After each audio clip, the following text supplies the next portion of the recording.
Oh, kato, moi. Moi! Mitä kuuluu? No itse asiassa on ollut tosi huono päivä. Olisiko sulla vähän aikaa jutella?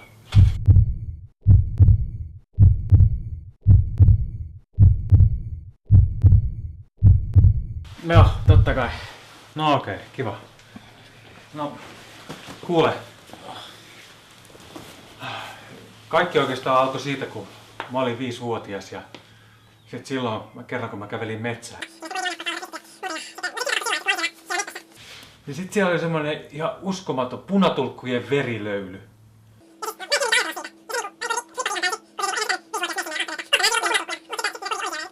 No sit se tapahtui sillä lailla, että sit kun mä mietin tota eilen se vaan niinku nousi jostain mun mieleen sitten kun...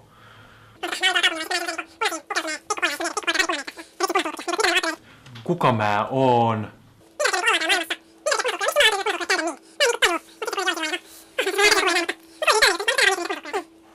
Ihanaa muuten kun hei, sain puhua sulle, että auttoi tosi paljon, että kiitti kun kuuntelit. Joo, ei mitään. Joo, hyvä.